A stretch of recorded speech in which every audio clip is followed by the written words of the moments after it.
Let's talk about those peculiar creatures who set their alarms for 5 a.m., meal prep their chicken and toxic flowers called vegetables on Sundays, and maintain color-coded productivity journals that not even one of the two Jeffreys, Epstein and Dahmer, would have needed. You know who they are, the disciplined ones. They're everywhere on social media, preaching the gospel of cold showers and morning routines, while secretly dying inside because they haven't tasted a carb since 2019.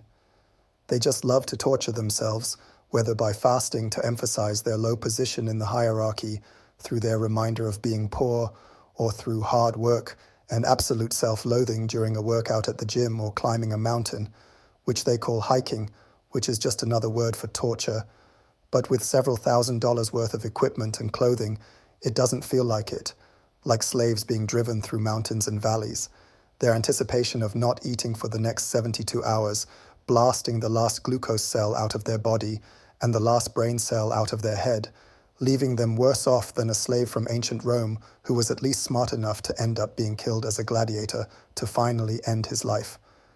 Here's the truth that no overpaid motivational speaker screaming in your fat fuck face wants you to know. Natural humans do whatever they want. That's it. That's the secret to life that every cat has already figured out. Think about it. Have you ever seen a fecking lion reading 7 Habits of Highly Effective Predators?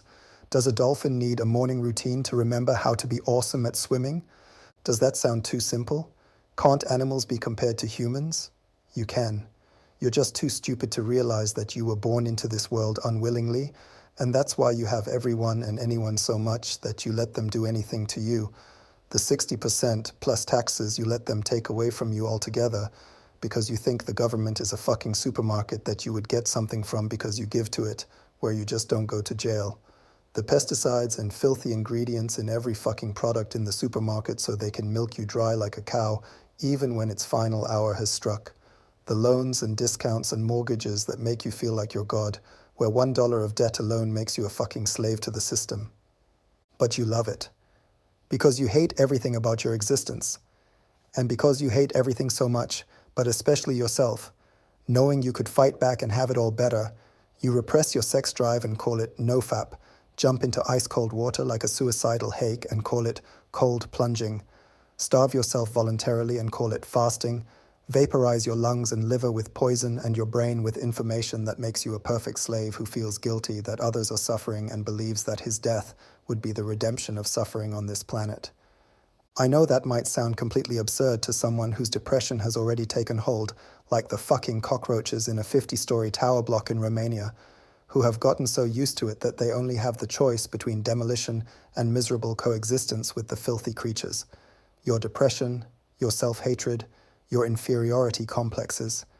These are the reasons why you continue to live in this dirty, run-down tower block instead of finally moving out and treating yourself to a decent pad somewhere in the Argentinian hinterland that is only half as expensive as a 12-square-meter garage in London, which is always occupied by bums and prostitutes on Friday nights, whose human design protocol and greatest fears you already know, namely that they will be wiped out by a meteorite in 8 years, but you know that this is illogical because none of your 9 flatmates in this garage will survive the next winter.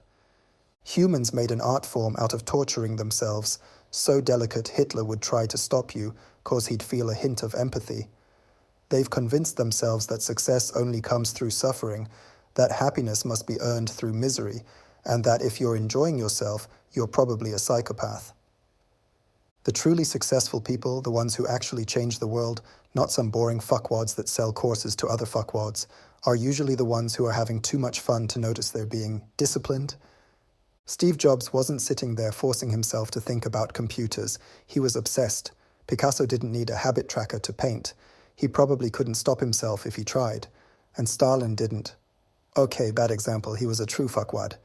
Meanwhile, the Discipline Brigade is out there turning their lives into a military operation, doing burpees like the guys from the Marine or police, the biggest slaves on the planet.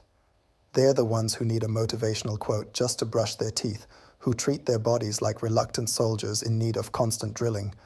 They're not pursuing greatness. They're punishing themselves for the crime of being human. You know what real discipline looks like? It looks like a kid who's so engrossed in building with Legos that they forget to eat lunch. It looks like someone who's so passionate about their work that they have to be reminded to go home. It looks like flow, not force.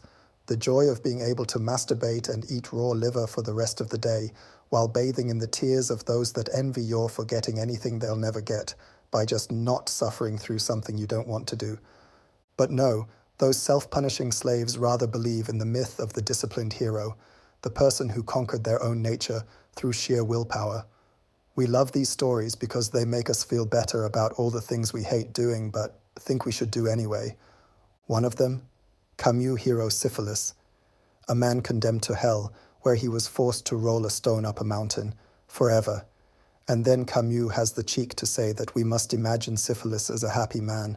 We have to, because it's impossible. But even brainwashed slaves manage to convince themselves, with a disgusting broccoli in their right cheek and a disgusting celery in the other, that they like doing it, that they like to suffer. Because it's voluntary. Is it? Are you really voluntarily doing something that is unpleasant? Or is it simply because you, like Camus, are depressed and therefore doing something you hate? Here's a radical thought. Maybe the reason you need so much discipline to do something is that you shouldn't be doing it in the first place. Maybe all that resistance isn't weakness, it's wisdom. Maybe your body and mind are trying to tell you something, and you're too busy listening to some YouTuber's morning routine for success while you check on your boner, but there is nothing, because your cortisol is so high that you've already had 3 strokes, but you can Botox and mediate it away, so who the fuck cares? The next time someone preaches to you about discipline, ask yourself, is this person actually happy? Or are they just really good at being miserable in an organized way? Because let's be honest, if you need 17 productivity apps just to live your life, maybe you're doing it wrong. True winners in life aren't the ones with the most discipline. They're the ones who have figured out how to align their lives with their natural inclinations. They're not fighting against themselves. They're flowing with themselves. They're not winning despite their nature. They're winning because of it. So here's to the undisciplined, the naturally aligned, the ones who follow their instincts instead of their Instagram feed. Here's to doing what comes naturally and letting the discipline-obsessed continue their self-imposed suffering. After all, someone has to keep the productivity coaches in business. Remember, the next time someone tells you that you lack discipline, smile and remember that cats don't do productivity hacks, and they're doing just fine living their 9 fucking lives.